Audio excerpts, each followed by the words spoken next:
Were my ancestors genocidal slavers? This is an accusation I hear a lot from people loudly proclaiming their unsympathy for me or my concerns. But I think these accusations tend, at the very least, to be greatly exaggerated. Let's deal with the slavery one first. You know, I had an angry commenter on one of my videos recently talking about how my ancestors went to Africa and enslaved the Africans into hundreds of years of bondage and suffering. But, I just don't think that ever happened. Some of my ancestors were from the South, and so it's certainly possible that they may have owned slaves or participated in slavery in some way. But, I don't think they ever went to Africa and enslaved Africans. I think they probably, if they did own slaves, which I don't know one way or the other, they probably just went down to the slave market and bought some.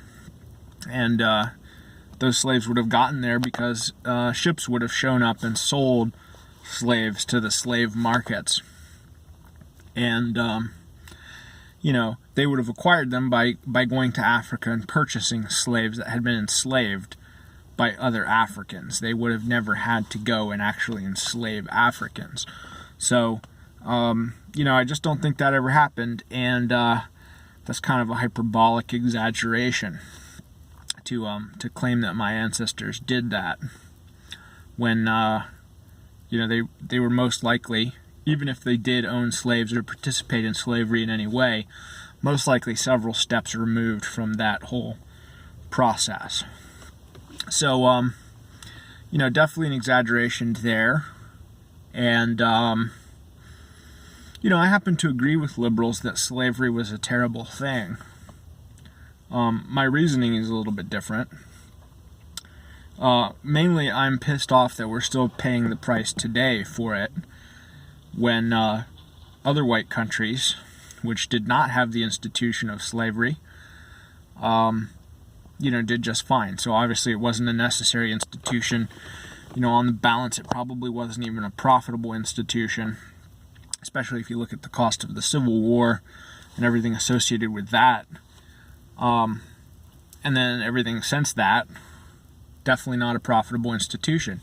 It's possible it may not even have been profitable at the time. I mean, the libertarian argument is that the institution of slavery fell apart ultimately because it proved unprofitable after industrialization or whatever.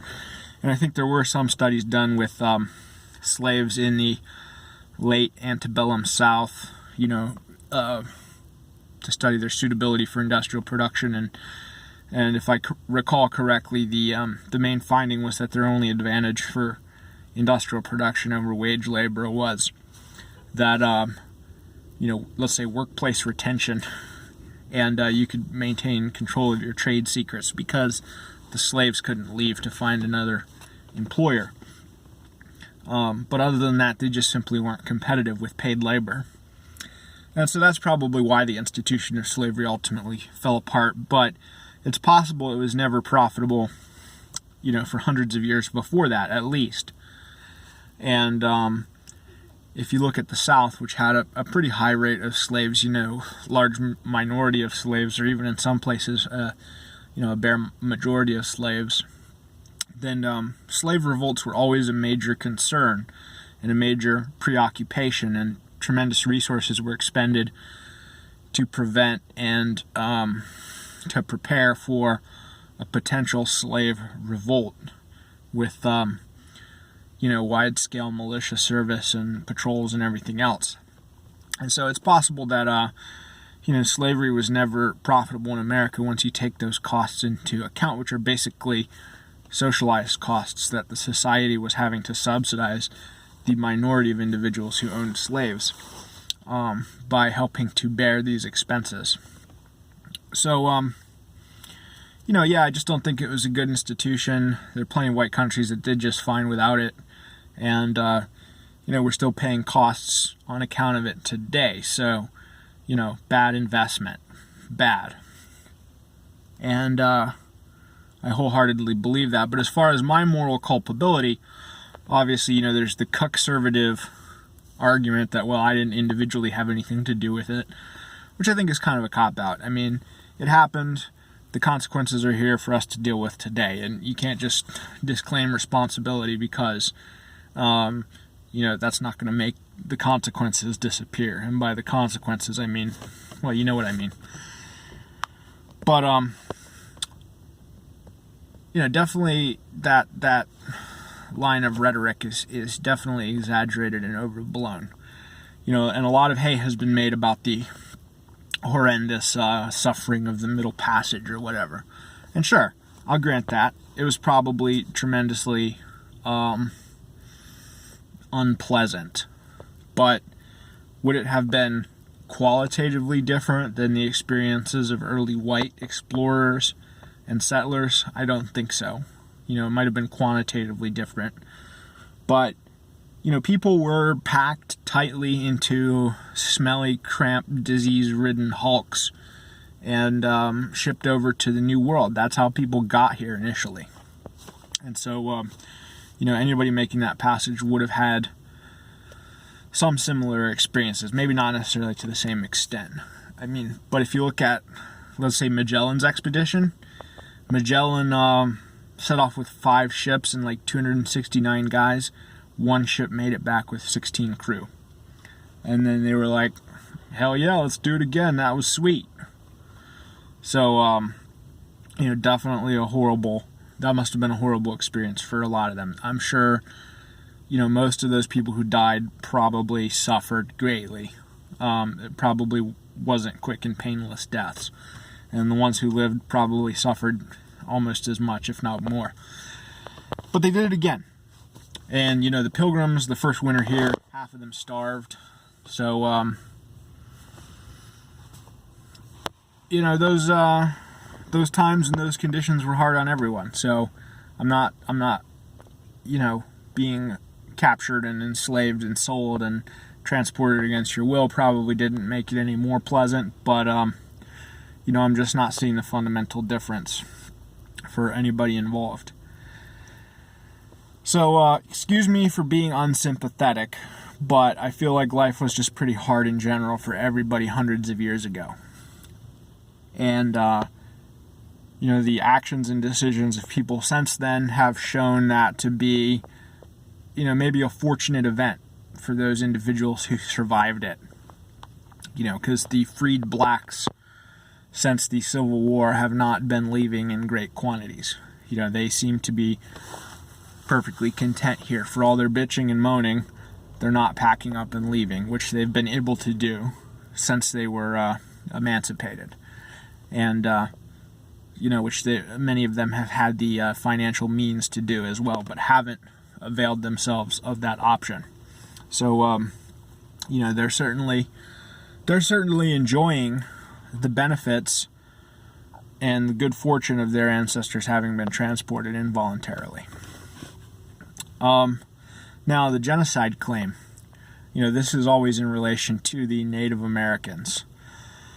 And, again, this is greatly exaggerated as well. The U.S. Census Bureau estimates that the various Indian wars killed something like 30,000 Indians, along with 12,000 whites, I might add, men, women, and children. So it was a fight.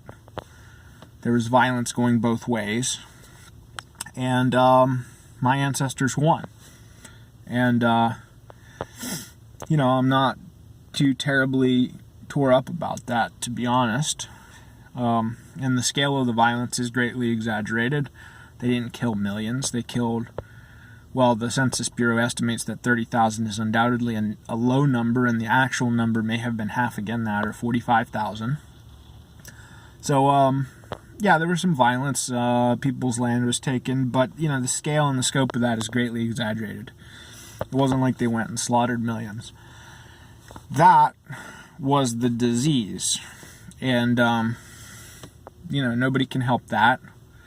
That's just, if you've read Guns, Germs, and Steel, that's a pretty plausible hypothesis for why, people in the old world who had been settling in large cities for thousands of years with many more different kinds of animals would have acquired more diseases and therefore built up a resistance to more diseases. And, once these were turned loose in the New World, they just kind of plowed through the population who didn't have that resistance to them. By the way, and there was an exchange of diseases both ways. I think syphilis might have originated in the New World. So there were a few that went the other way too. But, as far as how things turned out in general, it was just pretty deterministic. I mean, you have over in Europe, by the way, Europe is not a monolithic culture. It's not a monolithic civilization. You have dozens of nations in Europe. And, I don't know what these people think. Do they expect that Europeans who have the technology to colonize America are not going to do it? And not only is, one country not going to do it, England, say, if England didn't colonize America, some other country would have. There were dozens of them over in Europe. And they all have the ability. So, if one country doesn't, another will. And it's just totally implausible to expect that dozens of competing and conflicting nations are not going to avail themselves of this opportunity if they have it. Or are going to all mutually agree not to avail themselves of this opportunity. That's just implausible. So I don't know what these people are expecting was going to happen. And, by the way, if Europeans hadn't done it, Arabs had a robust seafaring tradition as well. They were sailing as far as Indonesia.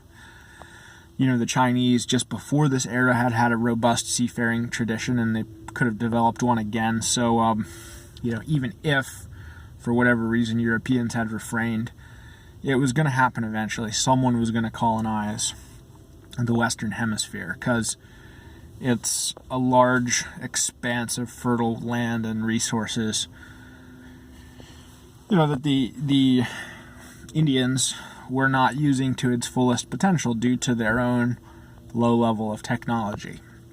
And, land and resources are going to go to the parties who are willing to pay the most for them, whether that be reckoned in blood or treasure or whatever. Just like any resource is going to go to whoever's willing to pay the most for it. And land is no exception. And whoever's willing to pay the most for it is usually whoever can put it to the most productive use. So that's not going to be a Stone Age civilization, only some of whom are, or a collection of Stone Age civilizations, only some of whom are settled, only some of whom have agriculture. It's going to be more advanced, more technologically advanced, more economically advanced competitors. And so that's deterministic. If it hadn't have been our ancestors, it would have been some other group of people from the old world. So, I'm not too tore up that my ancestors were the first, or were on top of it, or availed themselves of that opportunity. And I'm just not going to lose any sleep over it. Same as the slavery thing. I mean, it happened. It's not going to unhappen. I don't necessarily like that it happened, but it did. And, these people bring this stuff up as a way of expressing their lack of sympathy for me, and I just don't understand why they would express that lack of sympathy to me, but then expect any sympathy from me for them. And maybe they get it from some whites, but what they need to realize is that they're imposing a cost on those whites, and the whites who choose to bear that cost, that's going to be a burden and a penalty that's going to hobble them in competition with whites who don't. So, yeah, they've been making a lot of headway by exploiting that sympathy for the last half century or so, but, ultimately it's going to get weeded out, and it's going to go away. It's unsustainable. It's unsustainable for the people who are expressing or exhibiting that sympathy in the face of hostility. And, it's unsustainable for the people who are exploiting it, who are abusing it. So, it's just not going to last. And as illogical as it is, I'm certainly not going to participate in that. And I'm certainly not going to be cowed or silenced by those kind of exaggerated, hyperbolic accusations that are, insensitive or heedless of context, and blow everything out of proportion and project modern standards backwards and do all these other things that are just simply untenable.